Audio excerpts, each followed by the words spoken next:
had a couple of I went to LA to do some sessions, and I went to Canada to do some sessions, and then New York is we're kind of just trying to talk more about the EP that I just released, and just trying to do a bit of promo for it. This is all really fresh for you. I mean, this is kind of your first time, your first rodeo, as they say? Yeah, it is. It's new. It's an amazing amazing experience. But yeah, it's all very fresh. Yeah, but it's nice. It's nice to put out some music that I've been working on for a little while, and kind of just see what the world kind of thinks of it. So yeah, it's cool. I'm curious because usually when I talk to people, you've been doing this for a while. But I love doing interviews with older artists, who are maybe kind of on the other side of that. It's interesting to get your perspective again as somebody who's really going through this for the first time. Are you in a place where you feel comfortable putting your music under a microscope and talking people through it?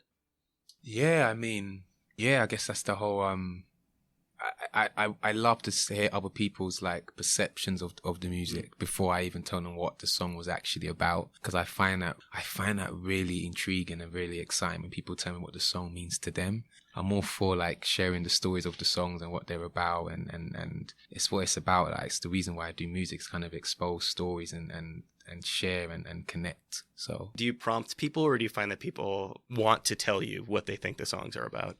People just, I guess, want to tell me. But it's good. I love to hear it. It's always interesting to hear the stories or what the song means to them on a personal level. And yeah, I love it. Have you gotten any weird feedback? Anything that was just felt completely off to you? No, I think, to be honest, most lately, regards to this EP, it's been quite spot on. It's just been interesting, with certain songs like Blue River. I had my own idea of what it was about, but I wasn't sure if anybody else would know what it's about, if they'll think it's just about a relationship. But actually, when I got DMs on Instagram, a lot of people kind of related to it and got it straight away, which was for me really rewarding and cool, and also just made me just realize the song done its purpose, because it was there always to connect and talk about something on such a personal level, and to know that it's actually connected with people. It's done its job. It's done, and which makes me really, really happy. What is that subject that's kind of beyond relationships? I wrote Blue River is about depression, and I wanted to make the song be about seeing depression seeing it as a relationship, and seeing it as actual a person that you're trying to, this person is no good for you. They're always bringing you down, always leading you astray, but yet you can't get away from them. Even the title was Blue River, which I didn't even know, but when I wrote the song,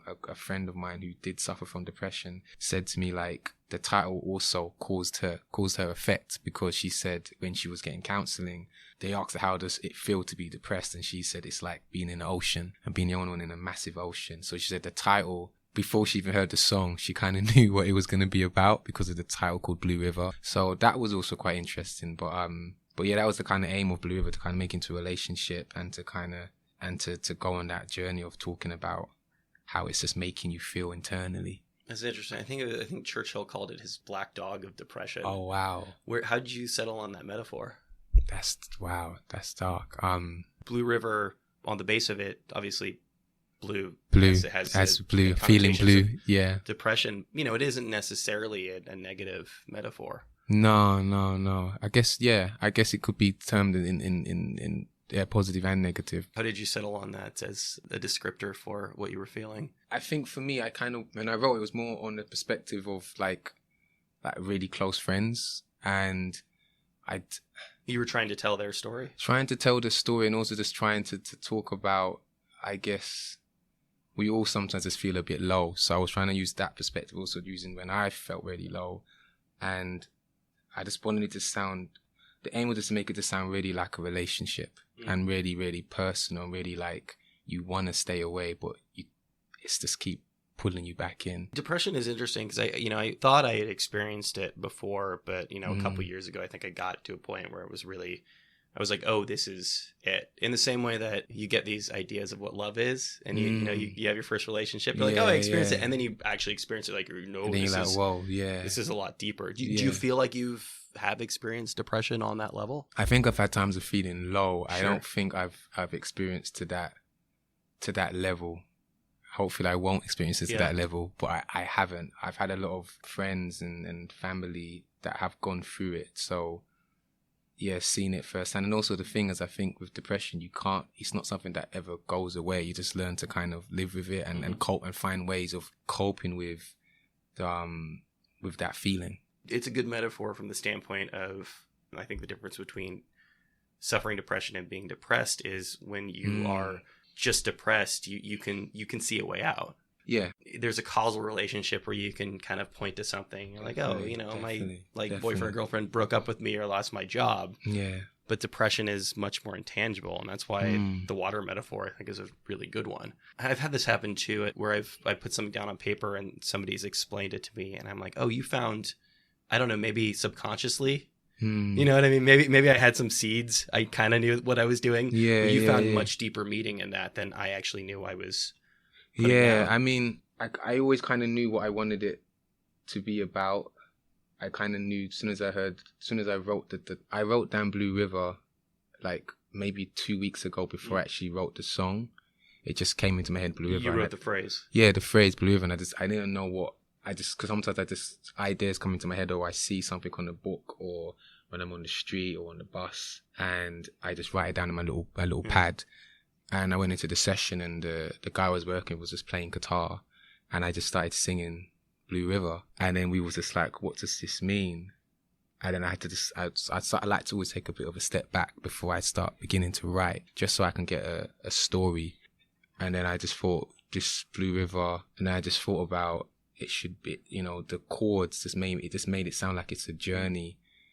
And I just thought it would be great to kind of, the idea was just to talk about somebody that's depressed and they can't, but seeing it as a relationship and just do it as that. And then it just kind of, the lyrics just kind of wrote itself really after that. So, is that pretty standard as far as your songwriting? To be honest, it always changes. Yeah. Yeah. I mean, I found it easier to always write the title first and have the story of the song and then begin to write the lyrics and stuff. You sort of walk around and something catches your ear, something like that? Yeah, or just if I'm watching a movie, or it's come from like so many different things, to be honest. Sometimes somebody said something to me and then I'll be like, oh, and I'll just pause. And then I'll just get my phone and I'll just write it in my phone. So it always it's different a lot of the time. Sometimes it's from an experience I've had and it's just struck a chord with me and I can't shake it. So I just end up going to my piano and just start finding melodies. So there's always every song that I've written probably has been different. But lately I've just kept a book instead of writing, because I started writing a lot of things in my phone, but I always, there's not that connection sometimes. I like to have exactly like having a paper and a pen. It doesn't really get done that much anymore. Yeah. But there's something about writing it that just, I don't know, it just feels a bit more warm and more homely. And for some reason, more ideas come to my head than me doing it on a phone, which is really weird. I don't know why that is. No, it's funny you say, as you said that, I held up this little notebook I have in front of me, and this is something I started doing recently because I realized that if I'm talking to you and I pull my phone out and start typing on it, it's like the height of rudeness, right? Yeah. But if I pull this notebook out, you don't know what I'm writing. But it does feel like I'm sort of still kind of paying engaged, attention, right? Yeah, exactly. Of course. Like, it is so like true. Taking notes. That's so true. Is the act of writing in the studio in that way, is that something that's pretty standard for you? No, usually, to be honest, I find it really hard to write in the studio. Because I guess a lot of the things I want to talk about is really personal. So I find it kind of hard to kind of meet somebody sometimes and be like, okay, like pour out your soul. And I'm like, I don't know you. I want to tell you my life. So it's kind of, I had to kind of learn to kind of do that more. And I'm also quite quiet at times. So sometimes if I don't know someone, it's very hard for me to start opening up and talking about things I've gone through. So I used to always just write at home in my room on my little cheap keyboard that was given to me from my school. I would usually just write there and then take that to the producer, and then we'll just kind of flesh it out a bit and just make it sound like a proper song and get it to a finished stage. This idea of not being able to open up is interesting, and this is something that I think is like touched on in your press materials and that you've talked about in interviews before, is that you feel like there's almost a cultural block for you as far as being able to express emotions. as a black man that Yeah. you're not necessarily allowed to do that. It's not. I think it's just quite it's quite a stereotype thing, and I think as men in general, Yeah. it's not really seen as normal for us to really share our emotions, and like a man talking to another man and talking about how they felt. It's not really seen as a normal thing, and I think for me growing up in the black community, I think more so there. So I'm not really that type of person. Like if I'm going through something, I'm gonna tell my friends. Yeah. If I'm feeling away, I'm gonna share. I'm not afraid to share that emotion. And I think I wanted the music to do that, and also just to make it like I wanted to make people feel like it's okay to feel that way. And it's okay to be scared or to be upset or to even cry. Like there's nothing wrong with crying, and it's seen as weakness, and it's not a weakness. And I wanted the EP and the project, and also just most of my songs to kind of just really go into to expose and to be as emotional and as honest and as raw as possible. You would have to be, I think, to some degree, a reasonably emotional person in order to have that to tap into. Yeah. It was more an issue of sharing that with strangers. That was the big... Yeah, I mean, the thing is, I think a lot of people are quite emotional, but I think sometimes they just don't want to show it, I guess. And even myself included. I mean, sometimes when the certain songs, I don't even want to let people hear them yet because I get a bit scared and I'll be like, should I put this song out? Because I'm really exposing myself here. But I just feel in this climate and it's just kind of needed, and I kind of just I just really feel like I wanted to do that and just talk about them sort of things more and just bare my soul a bit, I guess. Do you feel, as you said, in the current climate that we're more shut down than we've been in the past? I think it's beginning to change, but I think for me, what I see, there's still a divide between the men and women. Like women are very able to like share how they feel and open up, whereas a man is still sometimes not looked up. It's still sometimes not. Yeah. People still not used to seeing that at times. And I still feel like with women, when they're with their friends and they're like, how are you feeling today? A woman would just bare her soul over like a glass of wine or something. But a guy, they'll be like, yeah, I'm all right. They won't really talk about it deeply, even if they're going through something really, even if they're just feeling low and they don't know why they're feeling low, they're just feeling really low. Sometimes they don't really bear it, and then it just begins to manifest. So I guess I wanted to make this project just be about like bearing your soul a bit more and kind of. Depression's a really interesting one too, because that is one of the last things I think that really has a stigma around it. There's a shame in that, people are ashamed of talking about it. Yeah, definitely. I think it's something people are still, because it's, I guess, do people even see it as an illness? I don't even know. That's the thing. Well, there's a lot of just like, it's such like an Americanism to say, but the whole pull yourself up by your bootstraps. Yeah. Sad, snap out of it. Yeah. That's the thing. So I think I just think it's about giving more awareness to that.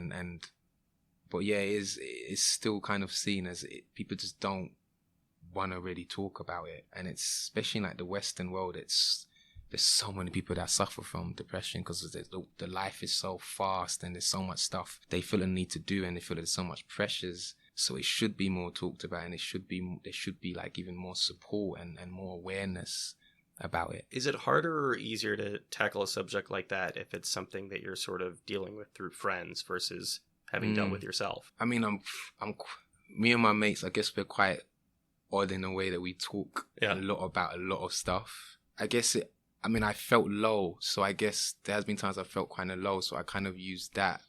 It is quite difficult sometimes to talk about something that you haven't really truly been through, but you can sympathize with it. The flip side of that, especially when people talk about, making music or writing about autobiographical subjects, is that they need a distance from it. Yeah. A lot of times people will wait a few years before even longer. I gotta imagine depression is a particularly difficult thing to write about if you're in the throes of it. So perhaps it does give you an opportunity to have an interesting perspective being outside of it. When you talk about emotions being central to this project specifically, do you feel like that's something that's just going to define your music going forward, or is this really kind of self-contained in this EP? I think for me, I've always wanted to have songs that strike a chord with people and that last. Like, I'm really into classic songs and songs that just last the test of time. I think for me, songs that always connect with me is songs that are really like honest, that make me feel a bit uneasy. Like, to listen to it, I feel like it's so raw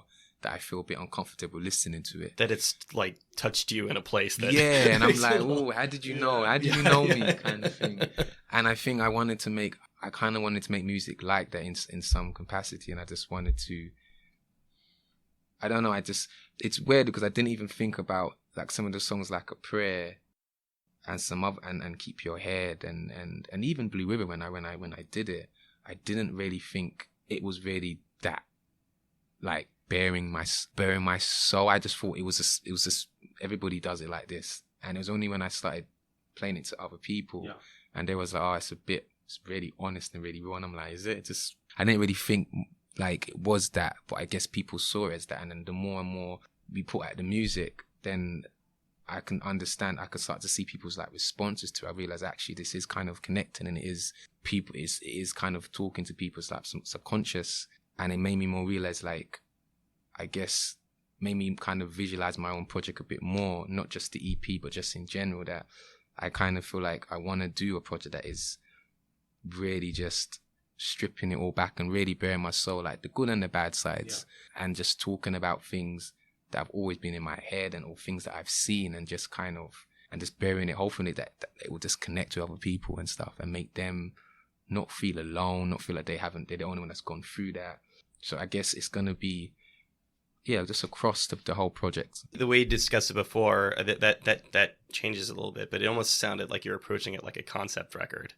But now it sounds like you're saying that these themes were something you started realizing after the songs were already recorded. Yeah, some of them, I guess it was just a weird moment when I wrote the songs, and then I let people hear them, and then just their responses, it's made me realize, oh, maybe they are honest because they're what I feel and what I think about.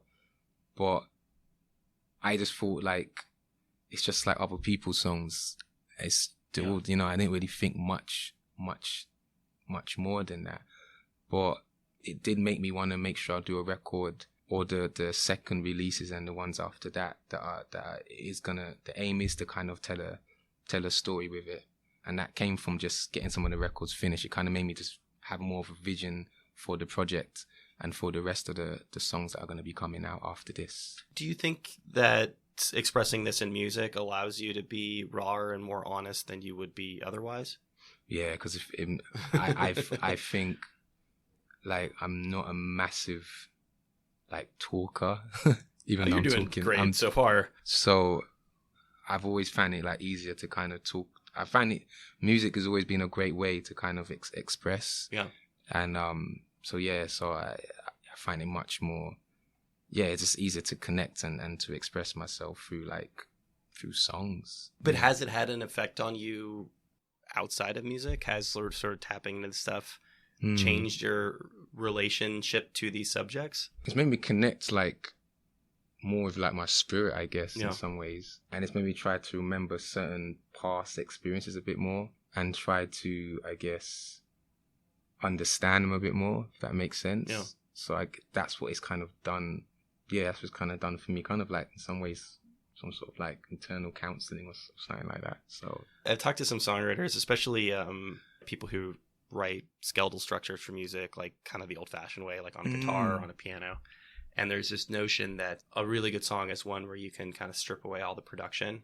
Yeah. And it's still there. So whether or not you 100% play it on record, or you're just lady or dude on a corner playing on a guitar, that the skeletal structure of the song is there. I mean, that is something that strikes me about your music. It's especially compared to other R&B and pop music, it's pretty minimal. Yeah, I guess most of the songs when I write them are like on piano or a cappella. And I did go through a phase of working with like getting a track and writing to a track. But then I always just found it took away from the story and took away from like the rawness of the voice. So I think I kind of just was like, I kind of want to have it quite stripped back and allow the song and the voice to kind of tell the story rather than the production. And that's just kind of there just to kind of paint some more colors and stuff and just bring more of a mood, I guess. I usually write songs to keys or guitar, get the song right with keys and guitar, and then add everything else after, just to kind of help tell the story and create like a picture. There are a lot of musicians out there, I think, who prefer to be cryptic, who want to let the song speak for themselves, but also are perfectly fine if the people who listen to it don't understand their meaning. And it sounds like you're not that way at all, that you really have something that you want to express, and it's important that the people listening to it get that idea. I do love, as I said, I think like when I do love hearing people's own perception of the songs. I find it really interesting.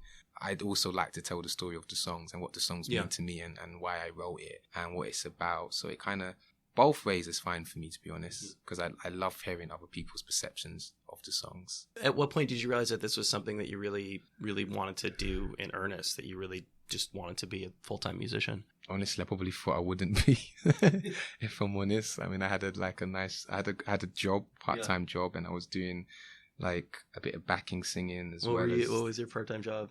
I was working like an art centre. Okay. Yeah, a place called Rich Mix in Shoreditch in London. That? I loved it there. There was a lot of creatives. Like everybody who worked there was like dancers or actors and singers. So everybody there was creative, and then the whole building was about creativity as well. We done like theatre shows, gigs. There was weddings there, art galleries. There was all sorts, and you had to work on each event. So there was so much characters and so much culture there. You just liked being... It wasn't the job so much as who you were around and what you were around. The job was... Yeah, the job...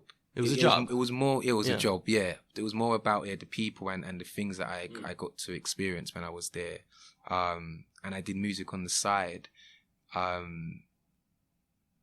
always dreamed of doing music full time or having the opportunity to do it, but I didn't know if I ever would ever do that. But it is something I always thought about since I was a kid, you know. But I guess as time goes on, sometimes you think, is it gonna ever come reality and stuff? You're still young. It's not like it took that long. But it sounds like it was almost a happy accident that this is something that you can really do full time. I was doing a bit of backing work, and I was doing a couple of writing stuff. So it kind of, I guess I was always kind of like bubbling on the corner, I guess. And then it took kind of, I guess, working for other artists and doing backing for them, which made me seeing them living in their purpose, I guess, and living their dream. And I loved being a part of it, but it made me more be like, I kind of want to tell my story now and do my own thing. And I think that kind of pushed me more to stop being like the little bubbly in the corner, try to get more into the center of it.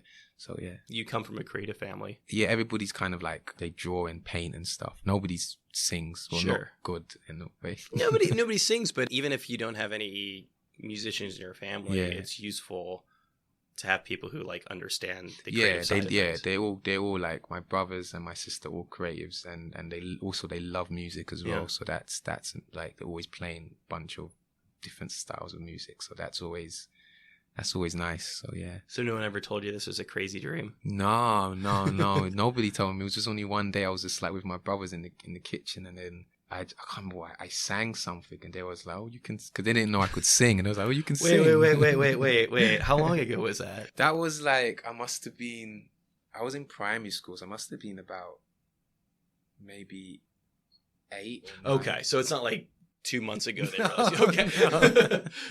Because you were like, imagine that. Yeah. No, I mean, like, I've heard stories like that, like people who really kind of keep that sort of thing a secret. Oh, wow. Like the idea of sharing too much emotion. Like, even if you have the talent, it's a hard thing to do. Yeah. Talk about the rawness of putting emotion on record, that just like singing in front of somebody. It's really exposed. Yeah. It sounds like that wasn't something that you were ever afraid to do necessarily. No.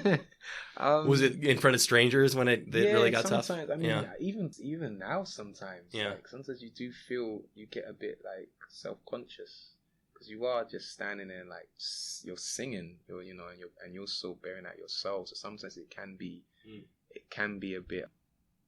Sometimes you realize it, which is quite scary, because sometimes you don't, but then sometimes you're like, actually, I'm singing in front of people. Then you start overthinking it and stuff. Then you become very self-conscious. So I think most singers feel that way from time to time anyway, no matter how long they've been in the game. And I talk to people who are in bands about this a lot, the difference between being a solo artist and being in a band.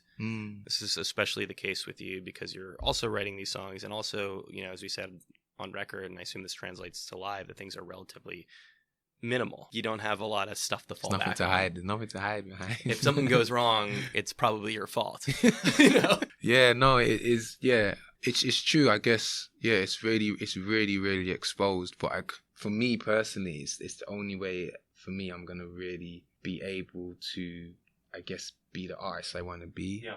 I think it just has to be, because I've tried to have, like, put a lot of more production, and I just don't get the goosebumps. Or be like MF Doom, just walk out with a mask on stage. I might tell my manager that. I might do that next gig. But yeah, I guess it just feels for some reason it just feels right to do it. Like, it is I have to be real. Sometimes it is can be a bit scary, because I'm like, wow, I'm really bearing a lot here and exposing myself. I don't know why. It just feels like it's the way it's supposed to be. And it changes once it's out in the world and you start getting that feedback. It's like, oh, yeah, I might be onto something here. Yeah, that was a scary process. The day I released, because you just don't know what people are gonna think of it, and then you get anxiety over it, and then you're like, people are gonna like it, they're not gonna like it. But then after it's released, but then once it is properly released, then you're like, okay, what's the next? Yeah. You're kind of quite like, I'm now really excited about the music that I've got coming out and the songs that I've got written, because it's like you get so scared of the unknown, but then once you've done it, you're like, oh, it wasn't as bad as I thought. It's a drug. Yeah, you get high. You get high on that like feedback. Yeah, you can't and wait the release, and just the connection. I think that's such an important thing. Like, connecting to people through music. It's such a powerful thing. And for me, I think just seeing people's messages, and it's just like the song's done its job. When it makes somebody feel the way, it's done its job. And that's, as an artist, as a writer, that's all you really want to do, is connect with people, make them feel some sort of emotion through the song. How did you get here? How did you go from, that kid who was kind of embarrassed to play music to, again, this EP just came out. Yeah. There's buzz, like, you're working with guys like this, like Lewis over here. Like, it's funny, when you came in, you had like a posse. They were like usually, like, sometimes artists will come in, it'll be just like them, like, off the street. And with you, they were like there's like 4 people, like, it's a whole bunch of people here. So like, you've already got this structure in place. Like, how did that come together so quickly? Definitely wasn't. It wasn't that quick. Okay. It took time. Sure. When you're inside of it, it feels like a long time, but for it to be like this, all this sort of coalescing around the first EP. Yeah. That's pretty quick. Yeah.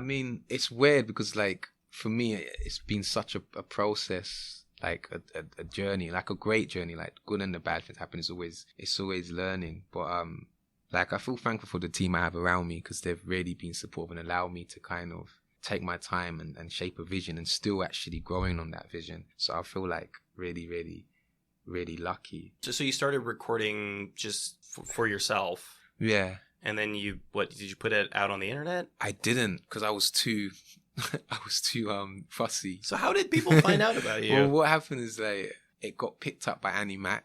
Okay. Like, so I recorded What a Difference, because I loved the song, and then through a friend, Annie Mac got the song, and she played it, and then through that, I guess, interest started to bubble.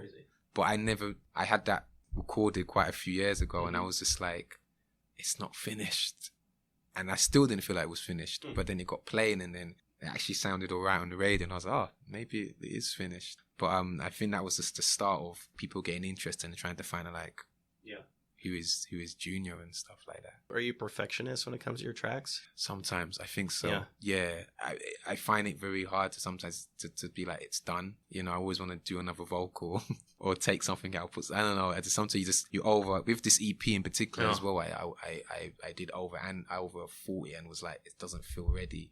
And it's because they're like your babies, isn't it? You want it to be like, ready for people to hear them in the best way they probably hear them. So, but I'm learning to kind of more let go of a song. Well, it's interesting that the song got to her, and then that gave you an opportunity to go back and listen to it and realize, like, oh, like, that's enough. And maybe, maybe this minimalist approach is actually doing a service to the songs. Yeah, no, definitely. I think that's, as I said, even that, it's all been learning curves, because that was like, because I was going to add violins and more drums and gospel choir. Choir. We was actually going to add a gospel choir to it. Were you actually going? I was joking. Was actually going to add a choir, like a 12-piece choir to it. You're going to be touring like the Polyphonic Spree, or like you're going to be like a ska band next time you come around. So it was kind of cool that it got played the way it was. Yeah. And it kind of and it worked, and it sounded strong on the radio, and that was quite like, wow, actually maybe less is more in regards to what I'm doing. So I'm trying to keep maintaining that, and to see if it still keeps working, I guess. You said, mentally that you're already kind of on to like thinking about the next project. Do these sorts of production choices, do you think they carry over? I mean, it is still quite stripped back. I think there is one song that has a bit more production, a bit more heavy drums, just with regards to the story and how I want it to from where we start to this next EP. It's a story. So I kind of wanted this track to be just a tiny bit more aggressive with the production because of the subject matter of that song. And so it just, from Keep Your Head to this one, it's going to tell a little story there.